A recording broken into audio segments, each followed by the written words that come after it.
पद्मजा जी, आज का संदेश गुरु प्रसाद जी ने अपने ओपनिंग स्टेटमेंट में दे दिया। हिंदू एकता, हिंदू समरसता, हिंदू समानता और तमाम चीजें। तो इसमें पूरा भारत की परिकल्पना कहां है? और दूसरी बात मैं ये बोल रहा हूं कि आप एक तरफ तो बोलते हैं, जैसे मोहन भागवत जी बोलते हैं कि अभी बात हो रही है बटोगे तो कटोगे, ये सब किसने बांटा है? मोहन भागवत जी बोलते हैं कि देश के दलितों के और ओबीसी के साथ 2000 साल तक पशुओं के जैसा अत्याचार हुआ। वो अत्याचार किसने किया, मैं ये जानना चाहता हूं। आपके चैनल पर या तो डॉक्टर या तो हर्षवर्धन जी बता दें और या गुरु प्रसाद जी बता दें। और दूसरी तरफ प्रधानमंत्री जी बोलते हैं कि इस देश में कोई जाति नहीं है। अरे प्रधानमंत्री जी, अगर इस देश में कोई जाति नहीं है तो फिर आप छाती पीट पीट करके ये क्यों बोलते हैं कि मैं ओबीसी समाज से आता हूं? ठीक है, तो गुरु आपको ये प्रकाश नहीं बोलना चाहिए। लेकिन पद्मजा जी, आप जिस चीज को आप बस 20 सेकंड दे दीजिए पद्मजा जी, बस 20 सेकंड जी। पद्मजा जी, आप जिस चीज को विघटन कहते हैं, आदरणीय अखिलेश यादव जी उसको सामाजिक न्याय बोलते हैं।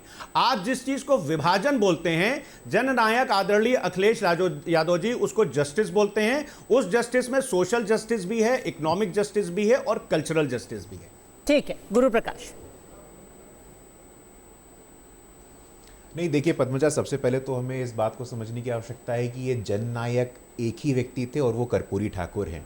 ये कभी सुप्रिया जी अपने नेता राहुल गांधी को जननायक बना देते हैं, कभी समाजवादी पार्टी के नेता अपने नेता को जननायक बना देते हैं। अरे भाई, जननायक एक ही व्यक्ति थे, एक ही व्यक्ति हैं और एक ही व्यक्ति रहेंगे, वो जननायक कर्पूरी ठाकुर हैं। दूसरी बात, समाजवादी पार्टी के लोग अखिलेश यादव की सामाजिक न्याय की अवधारणा, ये सुन के तो मैं बिल्कुल आज प्रफुल्लित हो गया हूं, आश्चर्यचकित हो गया हूं। अखिलेश यादव जी की सामाजिक न्याय की अवधारणा में दलित नहीं आते हैं पद्मजा, क्योंकि सिर्फ एक बार दलितों को जो प्रमोशन में आरक्षण मिलता था उसको रोकने का महापाप किया गया है। मैं पूछना चाहता हूं, समाजवादी पार्टी के संबंधित प्रवक्ता बैठे हैं, अगर मैं गलत बैठा हूं तो, अगर मैं गलत बोल रहा हूं तो यहां मुझे आप डिसएग्री करें, आप मुझे तथ्यों के सामने पेश करें। समाजवादी पार्टी ने दलितों को प्रमोशन में आरक्षण मिलता था, उसके खिलाफ कानून लेकर के आई, तो कौन लेकर के आया? समाजवादी पार्टी लेकर के आई। मैं बताना चाहता हूं आपको, हमारे ऊपर आक्रमण होते हैं कि संघ में ओबीसी कहां है, संघ में एससी कहां है, संघ में एसटी कहां है। इसी संघ के देखरेख में पहली बार देश में आदिवासी की बेटी संविधान के सर्वोच्च स्थान पे पहुंची है।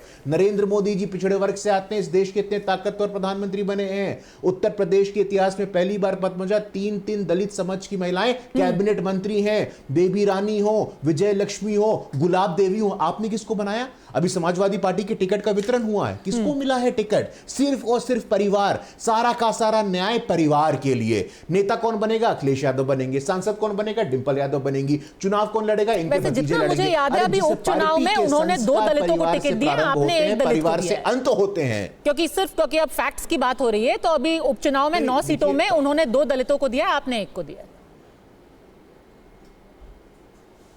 अरे पद्मजा जी, टिकट देने से क्या होता है? अपने पार्टी में अध्यक्ष बनाया है क्या? अपने पार्टी में मंत्री बनाया है क्या? मैं तो आपको उदाहरण दे रहा हूं, 3 दलित समाज की महिलाएं मंत्री आज योगी जी के साथ काम कर रही हैं। इन्होंने टिकट दे दिया। अवधेश जी को उन्होंने टिकट दिया है, कितना सम्मान दे रहे हैं अवधेश जी को। अवधेश जी को उन्होंने स्टार प्रचारक बनाया है क्या? हम पूछना चाहते हैं आपसे। लेकिन सिर्फ और सिर्फ पीडीए के नाम पे समाज को बांटो, समाज को तोड़ो और परिवार का कल्याण करो, परिवार का डेवलपमेंट करो। इससे आगे समाजवादी पार्टी देखने का हिम्मत नहीं कर सकती है। ठीक है, अभी क्योंकि उत्तर प्रदेश की बात हो रही थी और पीडीए की बात हो रही थी, संजय राउत कह रहे हैं, हर्षवर्धन जी, उन्होंने कहा है स्टार प्रचारक योगी आदित्यनाथ को बना करके भेजा जा रहा है, उसकी मंशा एकदम साफ नजर आ रही है।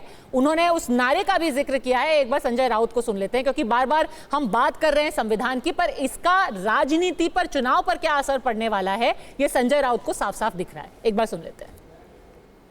महाराष्ट्र में आकर बाबा जी क्या करेंगे, मुझे बताइए आप। बाबा जी तो हर जगह जाते हैं। बाबा जी तो अपने खुद के उत्तर प्रदेश में अपनी पार्टी को नहीं बचा पाए लोकसभा में। अब देखिए ना, तो बाबा जी महाराष्ट्र में आकर क्या करेंगे? आने दो, भड़काऊ भाषण करेंगे, दंगे भड़काने की कोशिश करेंगे। इस प्रकार के जो राजनीति है ना, बटेंगे कटेंगे वाली, इस राज्य में, मुंबई में नहीं चलेंगी, नहीं चलेगी। एक हिंदुत्ववादी पार्टी कह रही है कि योगी आदित्यनाथ की राजनीति नहीं चलने वाली है महाराष्ट्र में। हर्षवर्धन जी, देखिए पद्मजा जी, राजनीति तो चल गई है ना। योगी आदित्यनाथ आज देश भर में भारतीय जनता पार्टी के स्टार प्रचारकों में हैं। और सिर्फ ऐसा थोड़ी ना है कि योगी आदित्यनाथ हैं, क्या शिवराज सिंह चौहान मुख्यमंत्री रहते थे तो वो स्टार प्रचारकों में नहीं रहते थे? रहते थे भाई। जिसके पास जितने बड़े नेता होते जाते हैं वो सारे के सारे रहते हैं।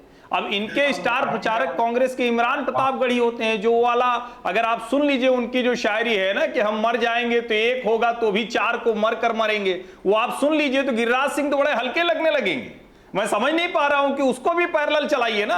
इमरान प्रतापगढ़ी का वो शेर वो सुनाया जाना चाहिए। वो जो अतीक अहमद के प्रशंसा में क्या क्या बातें कहा करते थे, वो अतीक आ गया, शेर आ गया, वो इमरान प्रतापगढ़ी इनके स्टार प्रचारक रहते हैं। तो मुझे लगता है कि ये तुलना नहीं करनी चाहिए। योगी आदित्यनाथ आज दूसरी बार उत्तर प्रदेश के मुख्यमंत्री हैं। भारतीय जनता पार्टी ने उन्हें मुख्यमंत्री बनाया है, भारतीय जनता पार्टी के स्टार प्रचारकों की सूची में है और पूरे देश में उनकी डिमांड अगर हो रही है, भारतीय जनता पार्टी का प्रत्याशी उनको चाहता है, तो इसमें संजय राउत क्या कर लेंगे? हाँ, ये जरूर है जब ये बटेंगे तो कटेंगे कह रहे हैं तो ये थोड़ा सा भूल गए। अभी अखिलेश यादव ने कहा था कि हमारे भी नहीं बटेंगे अब, तो अब अखिलेश यादव ने हमारे बटेंगे नहीं छोटा कर लिया।